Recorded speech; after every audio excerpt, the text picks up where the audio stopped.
Want to be friends with somebody else? Just like, don't be scared to be like, hey, what's your Instagram? Take your SATs from ninth grade. Get active. If you procrastinate, your grades are gonna reflect on it, and you don't want that.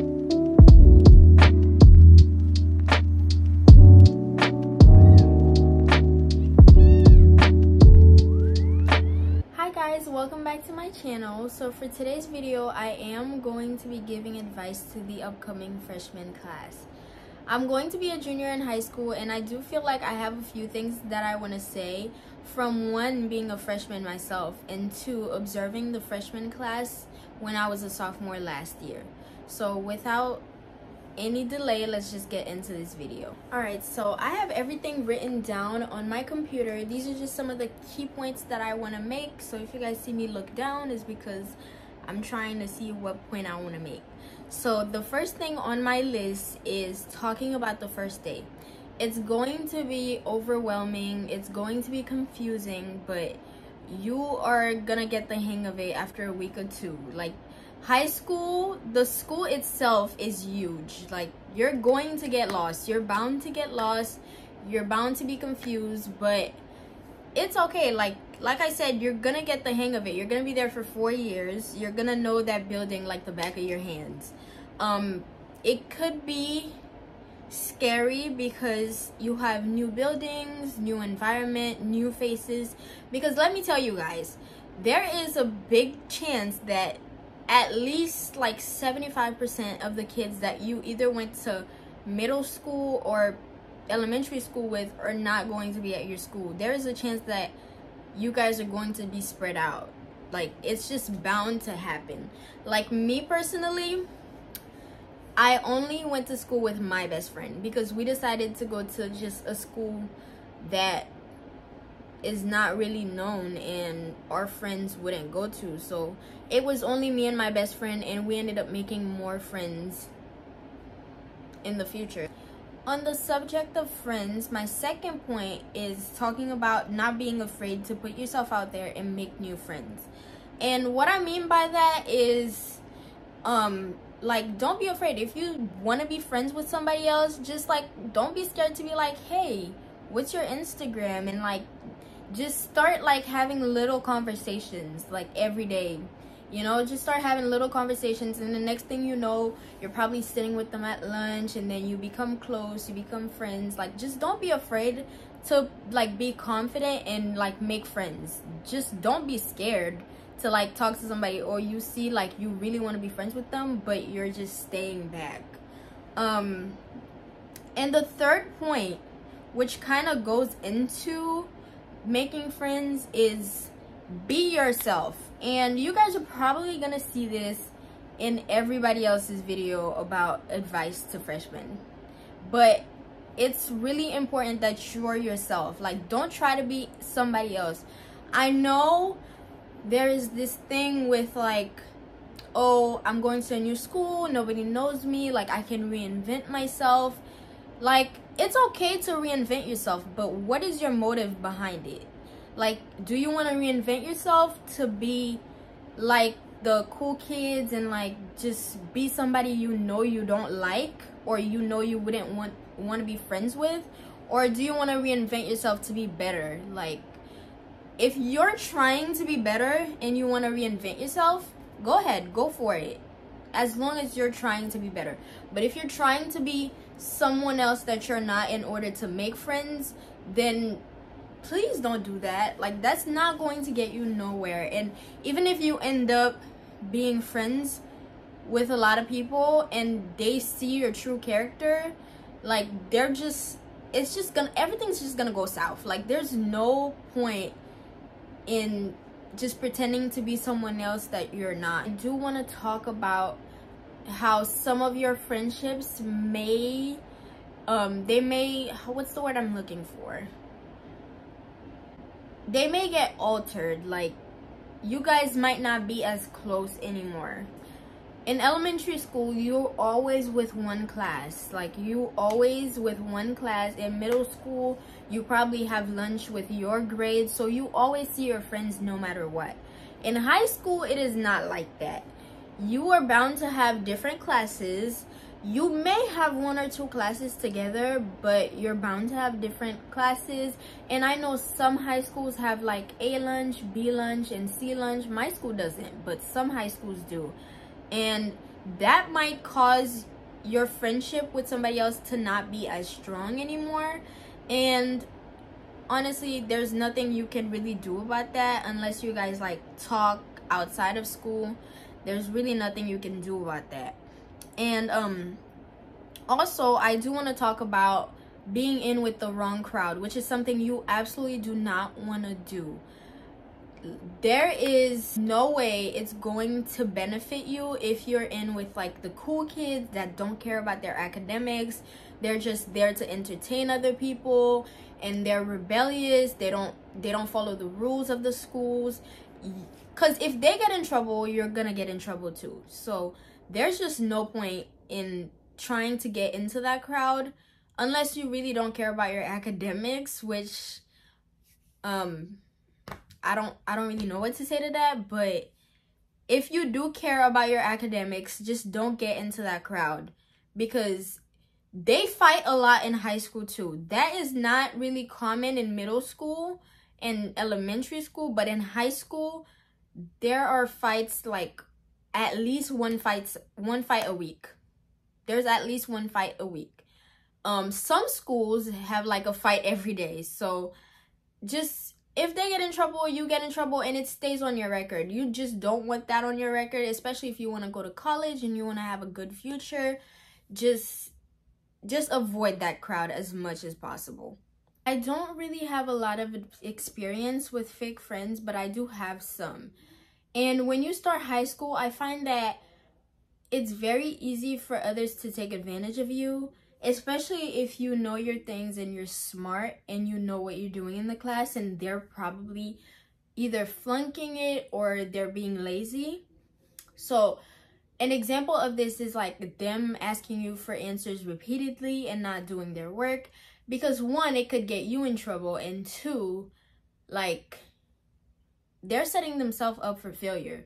So you really have to stand up for yourself and just be like, I'm not doing this. If you really genuinely need help, help them.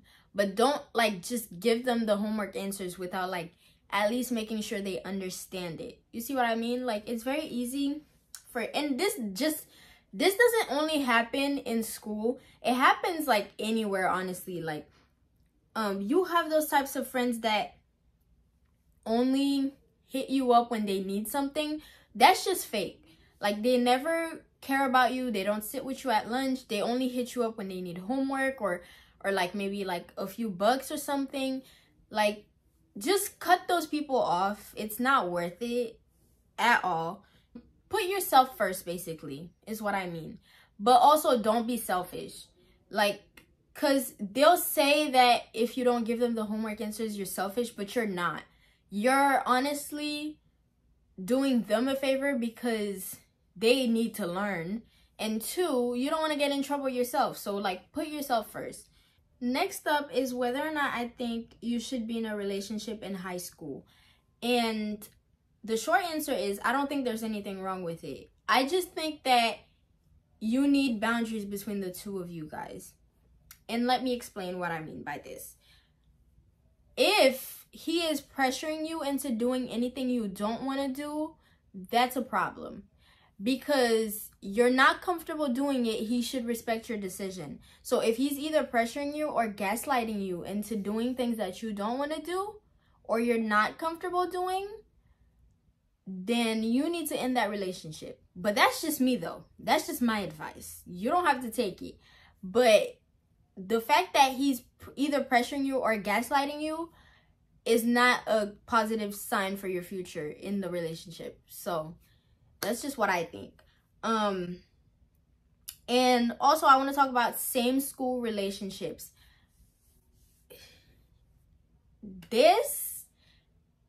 It's good to be in the same school as your man. It's good, okay? But if he is distracting you from paying attention in class when he knows you care about your academics, then that's also a problem, and you should talk about it. And if he doesn't respect that decision, then that's your sign to end the relationship. Because I promise you, any guy that is genuine and he cares for you and he really likes you like he says, he will respect any decision that you make. And he will stick by you with every single decision. Because if he's texting you constantly to, you know, let's meet up outside, you know, every class period, let's meet up outside to go make out, stuff like that, and he knows you want to be paying attention in class, he knows that this is an important class, and you don't want to meet up, and he keeps telling you to meet up, just talk to him about it first. And like I said, if he doesn't respect that, dip.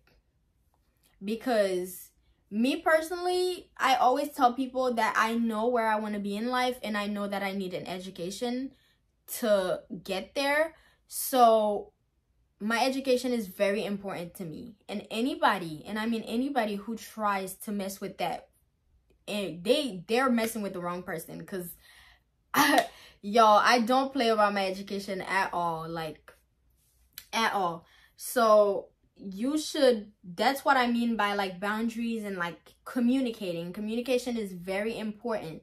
Communicate with them, tell them this, that, and the third. Like, tell them everything, and tell them, don't tell them too much about your expectations, because they'll probably, boys nowadays, they are not ashamed to become somebody that you want in order to get what they want from you. So don't tell them too much, but also communicate.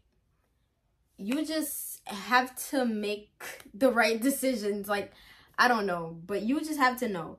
And on that note, also different school relationships. I don't have much to say about that, except you must have a lot of trust with your man, because, you know, you're in a whole different school.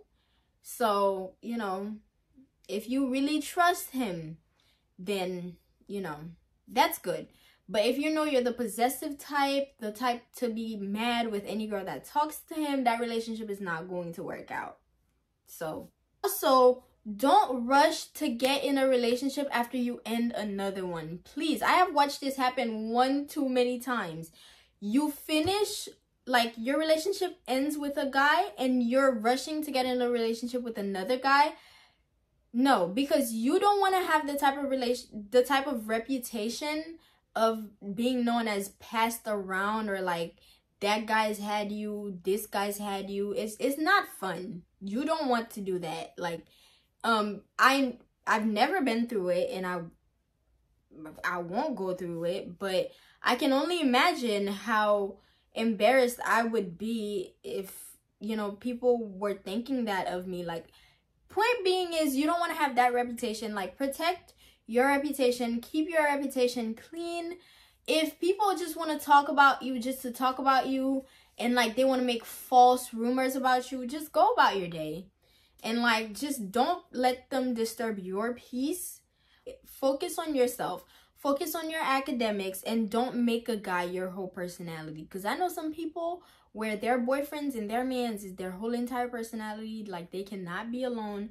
That is not a good sign. You have to be able to be with yourself. For a relationship to work out, you have to be able to love yourself and know your worth, and not let any little boy mess around with you. That's what I'm trying to say. Next up, the teachers. They are no joke. There is no middle school teachers, no elementary school. This is high school teachers. Okay? Some of them are lenient. Some of them are more lenient than others. Some of them are more understanding than others. But I will say this. Please do not disrespect a teacher. I genuinely don't like people who disrespect teachers at all, and for absolutely no reason. If you disrespect the teacher for absolutely no reason, then that's very ugly to me. Because the teachers take their time out of their day to teach you and give you an education. They're doing you a favor. So you owe them respect. And I have gotten called a teacher's pet multiple times, but I'm not a teacher's pet. I genuinely just respect people. Like, when I get into the class, I will say hello, Mr. or Miss. When I'm leaving, I will say goodbye, have a nice day, have a nice weekend, whatever it is. it's just a matter of respect. And if they see that in you, then even if it's like a hard teacher, then they will most likely just be slightly like understanding towards you, because they see that you're a genuine good person and student, because that also makes you a good student as well, like respecting the teachers. And even if you are not, like, for example, I know a lot of people are bad at math. No shade, absolutely no shade. But if some teachers see you trying, like you're trying, you're doing, you're using your resources, you're going to tutoring, you're trying, you're watching videos, you're telling them this, you're trying to understand, they will be understanding. Not all of them just have a cold heart, okay? I have had no problems with any of my teachers at all, but because of this, like, if I don't understand something, use your resources. Go to the teacher, tell them, please, I'm trying to understand. I'm watching videos, I'm asking other people for help, but it's just not working out for me. So those are all things to help you deal with the hard and annoying teachers. Like, just respect them and, you know, use them as your resources, because they're there to help you. That's their job. Don't be afraid to ask for help. I will say that I hear some teachers are very disrespectful. If they just disrespect you, if they disrespect you in a way that you don't like, don't stand for it. Then you're not allowed to respect them anymore. Okay, that sounds very, like, I don't know, very improper of me to say. But if they really disrespect you, or like where you come from, or anything, because I've had that happen to my sister before. A teacher has completely disrespected her in our country, because, you know, where we come from is not really known to be like a very extravagant country. So they have disrespected my sister before, and that teacher, my family did not tolerate it at all. Like, we did what we had to do, because that was completely unacceptable. So if that ever happens to you, where a teacher disrespects you in a way that you know you don't like, and you know a teacher shouldn't say, if they tell you something that you know a teacher shouldn't say to you, then go report it. Report it to the higher ups. You report it to their boss. Report it to, if it's to that measure, report it to the officers if it gets to that. Like, if they do, because some things you don't need to go that far to go to the police for. That's not that serious. If they disrespect you, do not tolerate it. But you have no right to disrespect them first. That's what I'm saying. Respect is something that is earned, and it goes both ways. So you respect them, and if they disrespect you, then you take your respect back and you go to their boss and report it. But please, just, if they're a nice person, there is no need for that. Like, I have heard some kids straight out cuss a teacher out for no reason. Like, what is your point? And the thing is, they're at fault too. Like, why? Thing that I want to say, a point that I want to make that really goes in with the teachers, is advocate for yourself. Advocate for yourself. And I learned this from my AP Human History teacher. I love her, and she always told us advocate for yourself. And just basically, let me explain it to you if you don't understand what I'm trying to say. If a teacher gave you a grade and you know you did not earn that grade, you better speak about it. If you know you didn't earn that grade and you know it was a mistake, go advocate for yourself and do what you gotta do. That's basically what it means. Like, stand up for yourself, basically. My other point is focus on academics, especially in freshman year. Freshman year is not the hardest year. I know I've heard some people say this. It is not the hardest year. The hardest year apparently is junior and senior year, because you have to deal with colleges and SATs and stuff like that. But freshman year is nothing compared to those years.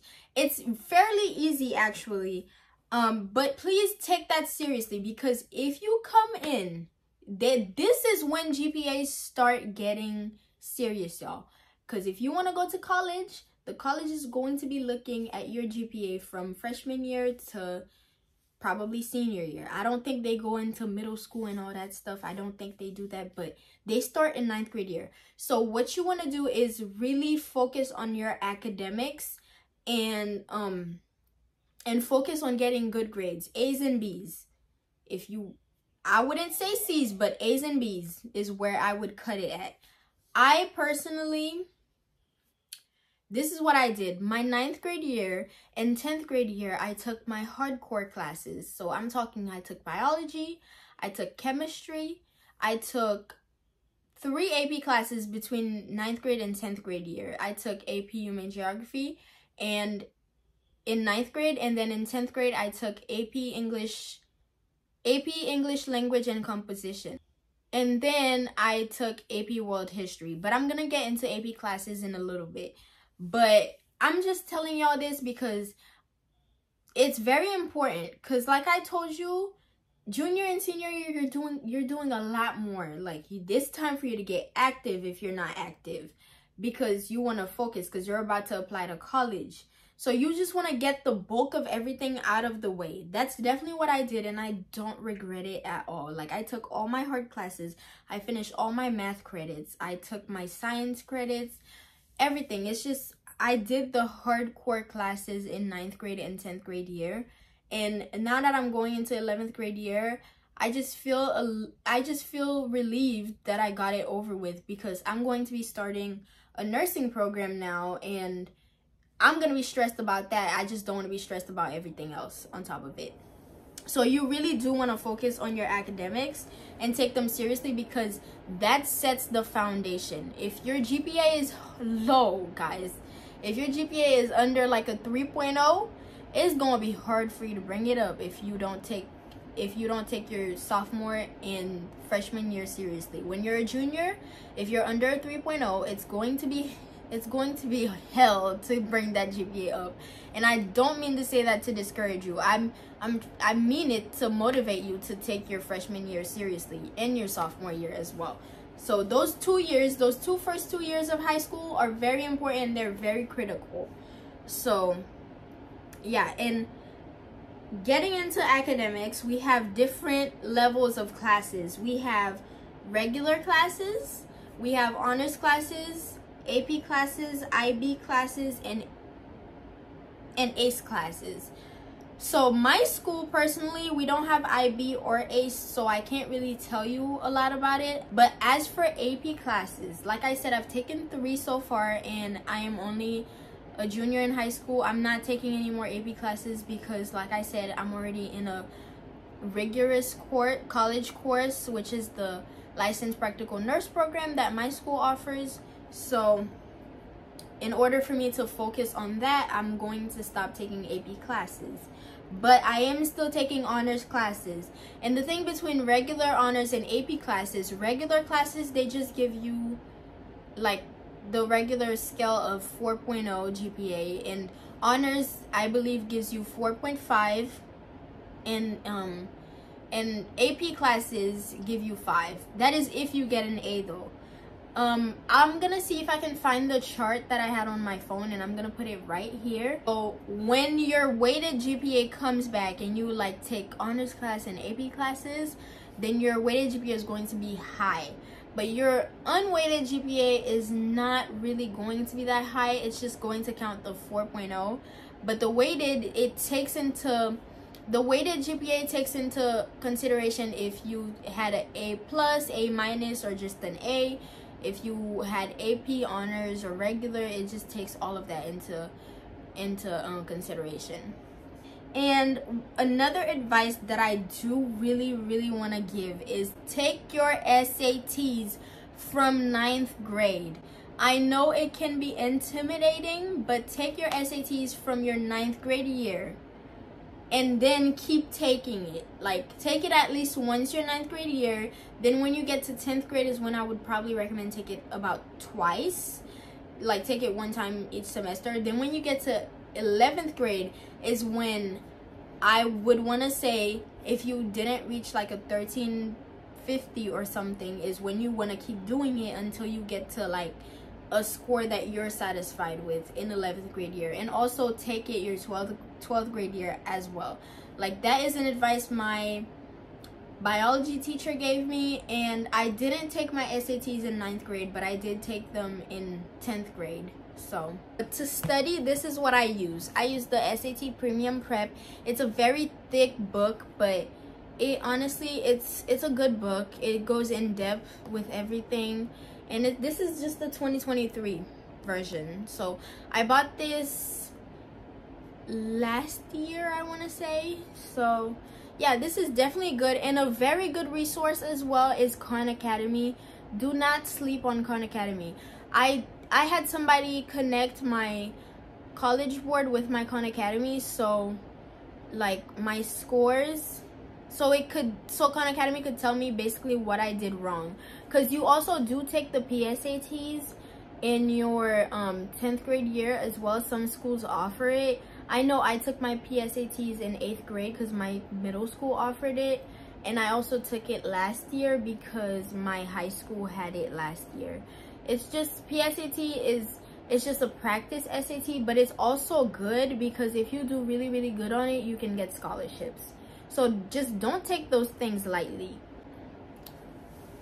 My next point ties up with the whole SAT thing. So if you do really well on your SATs and you get college ready scores for reading and math and writing, I think you can start doing dual enrollment. And my thing with this is, I did not know you can do dual enrollment in 9th grade, because I have a few people that apparently did dual enrollment in 9th grade. I ended up doing dual enrollment over the summer, and I did express classes because I wanted to enjoy my summer, but I also wanted to do it as well. So the first half of summer I was doing dual enrollment, and the second half was all to myself. And I definitely recommend it, because if you do dual enrollment, you have a chance of graduating with your AA degree, so that you only spend 2 more years in college. So, and it's completely free.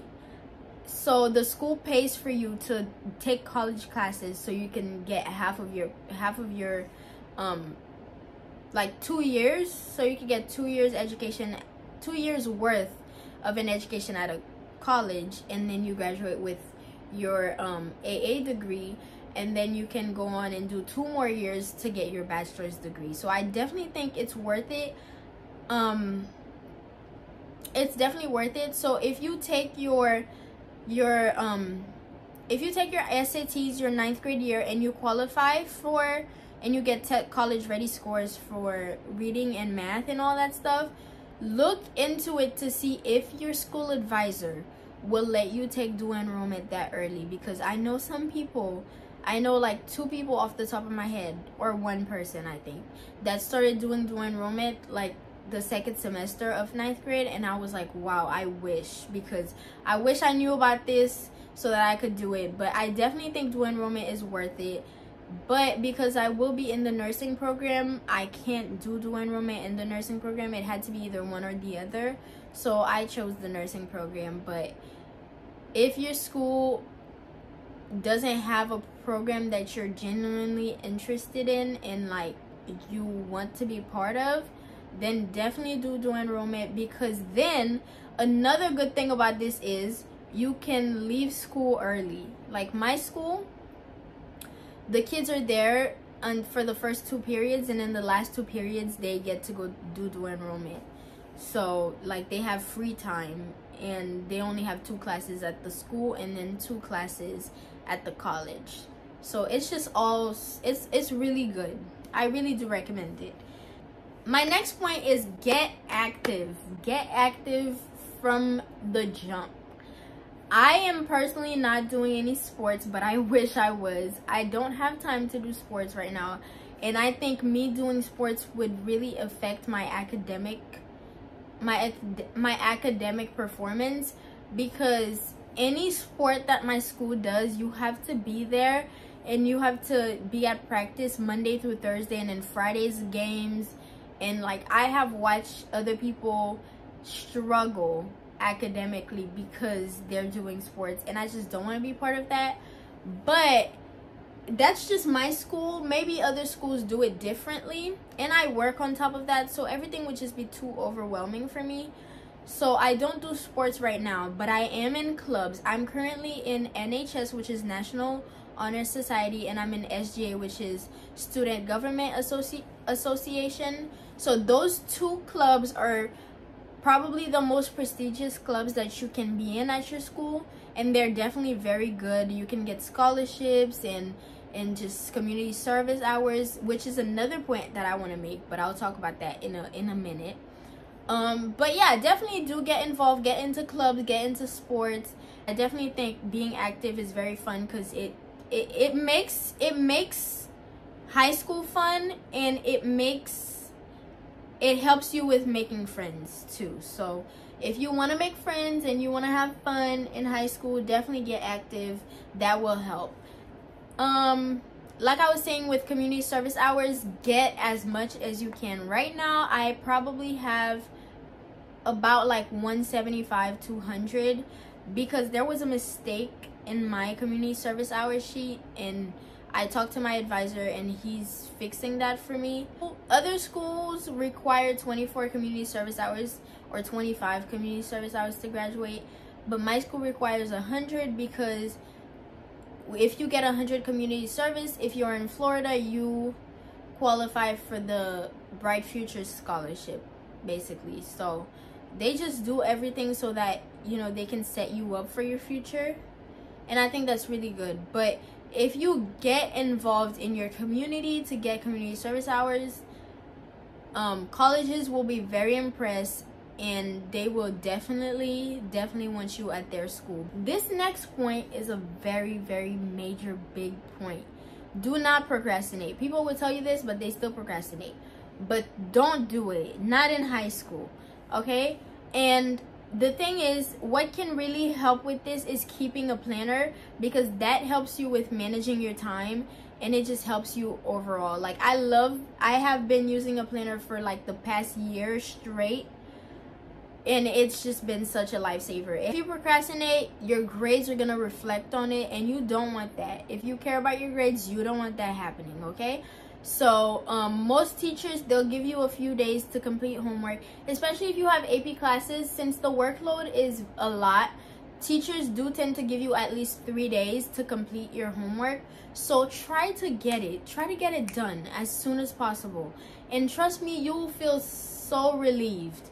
Like, you won't have to worry about it. You'll just feel at ease. It's just, procrastination never works. It never works out for anybody.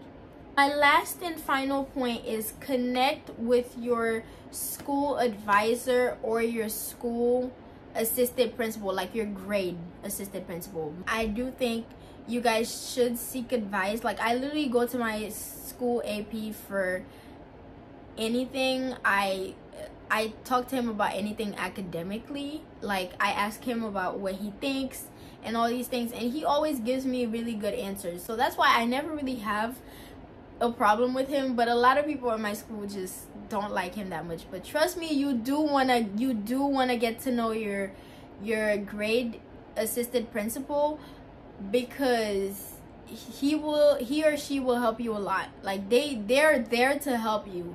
They know what they're talking about, so do listen to them. And that was all that I had to say. I hope you guys enjoyed this video. And to the freshmen starting high school this year, I wish you all the best, good luck, and just remember that high school is not as bad as they make it seem, and that everyone's experience is different. My advice to you is have fun, enjoy those 4 years, and focus on your academics, and you're gonna be all good. Thank you guys for watching this video. I hope to see you in the next one.